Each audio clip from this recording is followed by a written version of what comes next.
Assalamualaikum semuanya. Apa kabar hari ini?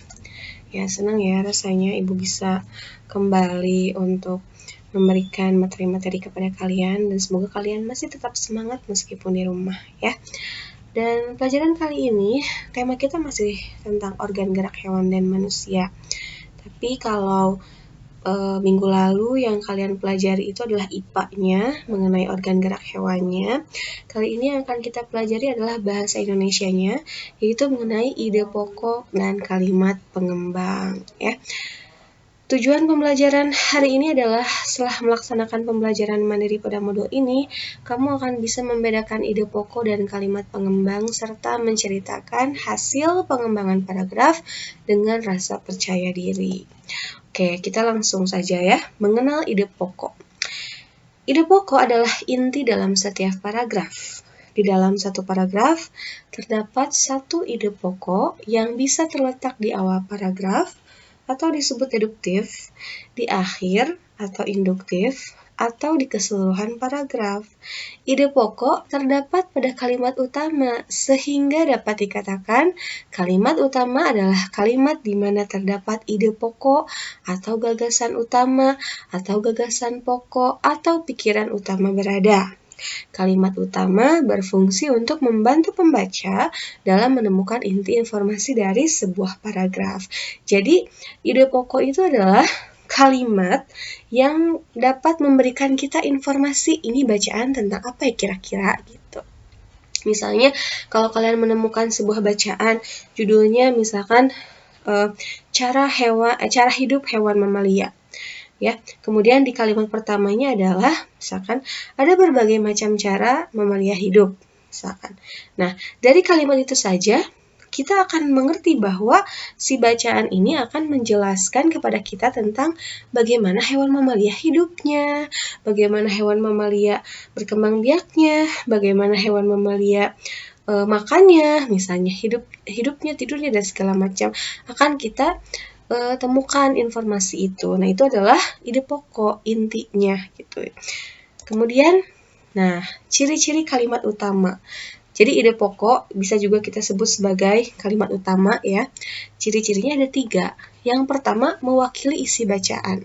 Seperti yang Ibu bilang tadi, jadi satu kalimat itu bisa membuat kita menemukan informasi kayaknya ini bacaan akan isinya tentang ini deh gitu. Jadi mewakili isi bacaan. Yang kedua, bisa berdiri sendiri. Maksudnya adalah meskipun hanya ada kalimat utama, kita akan paham maksudnya apa tanpa ada kalimat-kalimat lain. Misalkan gini, gajah adalah hewan berkaki 4.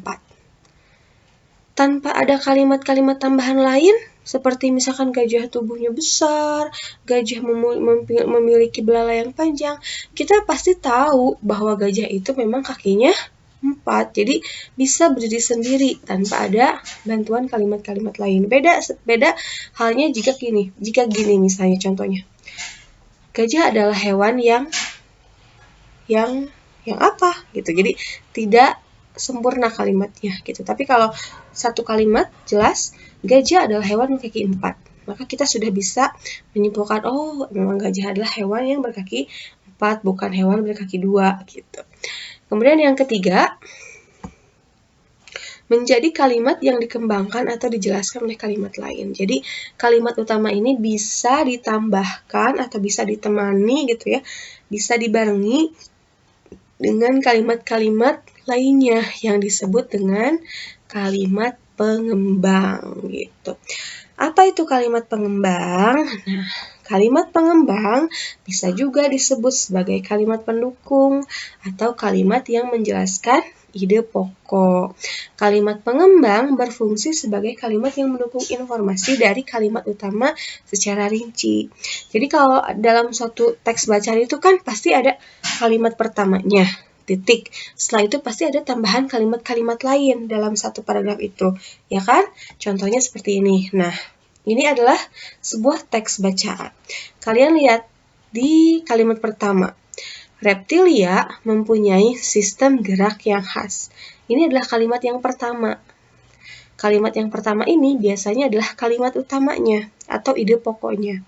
Nah, kalimat utama ini atau ide pokok ini bisa dibarengi dengan tambahan kalimat pendukung, yaitu misalnya pada ular merupakan jenis reptilia yang memiliki tulang ekor, tulang badan, dan tulang kepala atau tengkorak.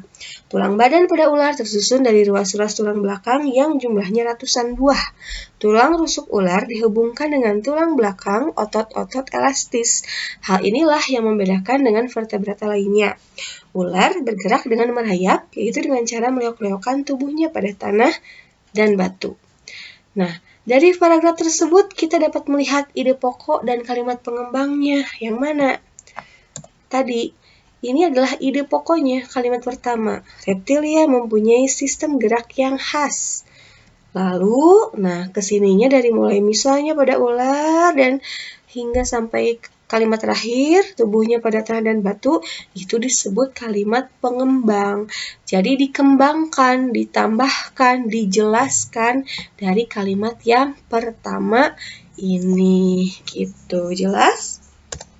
Oke, sekarang kita latihan. Ayo menemukan ide pokok. Nah, coba kamu baca teks berikut dengan cermat. Ibu bacakan ya. Otot merupakan alat gerak aktif. Otot dapat bergerak karena adanya sel otot. Otot bekerja dengan cara berkontraksi dan relaksasi. Otot adalah sebuah jaringan dalam tubuh manusia dan hewan yang berfungsi sebagai alat gerak aktif yang menggerakkan tulang. Otot terdiri dari 3 macam, yaitu otot polos, otot lurik, dan otot jantung.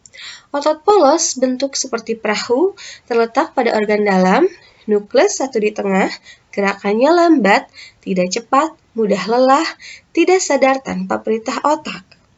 Otot lurik bentuk silindris dengan garis gelap terang, melekat pada rangka, nukleus banyak di tepi, bekerja secara sadar atas perintah otak, cepat mudah lelah. Otot jantung bentuk silindris, mempunyai percabangan yang disebut sinsitium, terletak pada jantung, nukleus satu di tengah, bekerja tidak sadar, tanpa perintah otak, tidak cepat, mudah lelah. Dapat ditarik kesimpulan bahwa otot merupakan penggerak tulang. Otot dapat bergerak karena adanya sel otot bekerja dengan cara berkontraksi dan relaksasi. Fungsi otot yaitu melaksanakan kerja.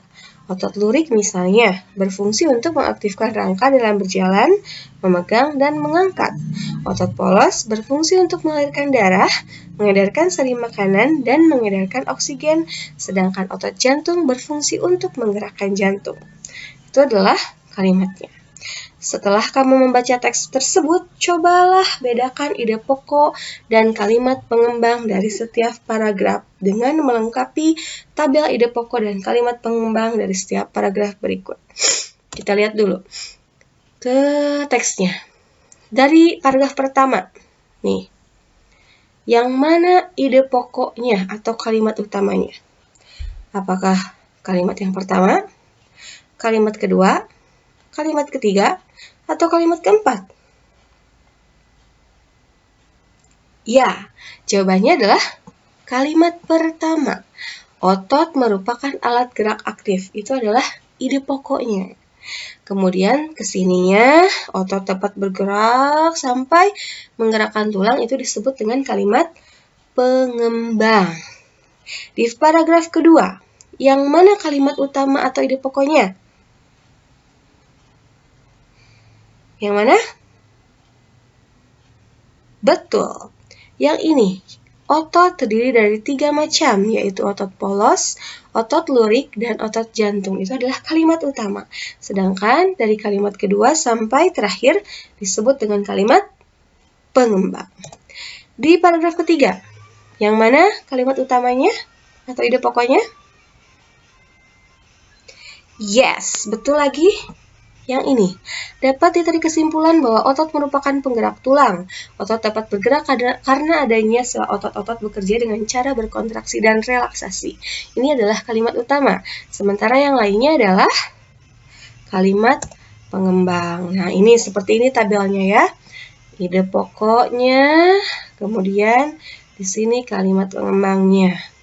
Ide pokok, kalimat pengembangnya. Nah, sampai di sini kalian sudah paham perbedaan antara ide pokok dan kalimat pengembang? Ibu harap kalian sudah memahaminya ya, karena Oke, kalau kalian sudah memahami tentang perbedaan dari ide pokok dan kalimat pengembang, sekarang kita saatnya untuk latihan ya. Nih, ayo mengembangkan ide pokok.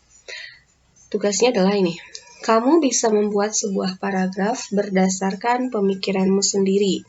Caranya dengan mengembangkan kalimat utama berikut ke dalam beberapa kalimat pengembang yang menguatkan kalimat utama tersebut. Setelah itu, kamu dapat menggabungkan kalimat-kalimat tersebut menjadi sebuah paragraf sederhana yang runtut. Nih, di depan kalian ada sebuah tabel ya. Di sini ada tabel. Ada paragraf 1, 2, 3, kemudian ada kalimat utama dan ada kalimat penjelasnya. Untuk kalimat utamanya di sini sudah Ibu isi ya. Tugas kalian hanya menambahkan atau mengisi atau membuat kalimat penjelasnya seperti apa. Ya. Jadi di sini contoh nih, kalimat utama di paragraf 1. Alat gerak hewan terdiri dari 2 macam. Nah, kalian tambahkan. Kalian mau menambahkan kalimat apa lagi nih untuk melengkapi kalimat utama ini gitu. Misalnya di sini kan ini, alat gerak hewan terdiri dari 2 macam. Contoh misalkan di sini ya. Alat gerak tersebut terdiri dari alat gerak pasif dan alat gerak aktif. Gitu. Itu kalimat yang pertama. Terus yang keduanya apa? Misalkan alat gerak aktif adalah bla bla bla bla bla. Alat gerak pasif adalah bla bla bla gitu. Jadi buat kalimat penjelas di sini yang nyambung dengan kalimat utama ini. Kemudian di paragraf kedua, ada berbagai hewan yang memiliki tulang belakang atau vertebrata. Kalian boleh misalkan di sini contoh hewan yang memiliki tulang belakang, misalnya apa gitu. Ya, dijelaskan gitu. Organ geraknya apa, misalkan si hewan vertebrata ini gitu dan lain-lain. Kalian jelaskan. Kemudian di paragraf ketiga, beberapa hewan tak memiliki tulang belakang atau invertebrata. Kalian bisa isi di sini misalnya contoh hewan yang tidak memiliki tulang belakang adalah apa gitu, diisi ya. Jadi di sini ada nih di nomor 1 ada 3 kalimat yang kosong, nomor 2 ada 2, nomor 3 juga ada 2.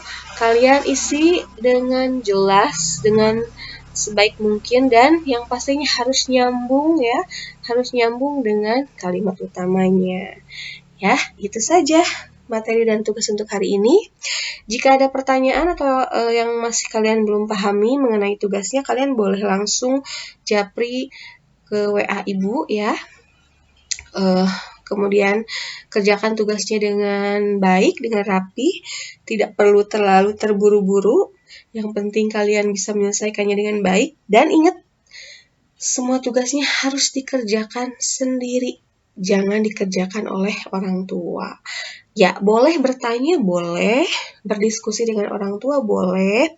Dibantu, dijelaskan oleh orang tua, boleh. Tapi jangan sampai dikerjakannya sama mama, sama bapak gitu. Ya, ditulisinnya sama orang tua. Nah, itu yang nggak boleh ya. Kalian kerjakan sendiri supaya kalian juga paham. Karena kan selama kalian belajar di rumah ini, Ibu kan tidak bisa melihat kalian secara langsung gitu. Hanya bisa memberikan materi lewat media sosial aja atau video-video saja, tapi tidak bisa memantau kalian secara langsung. Makanya kalian harus jaga kepercayaan Ibu dengan cara bertanggung jawab untuk belajar sendiri gitu. Oke, mungkin cukup sampai di sini. Tetap semangat ya walaupun di rumah. Dan sampai jumpa di materi dan tugas berikutnya. Wassalamualaikum warahmatullahi wabarakatuh.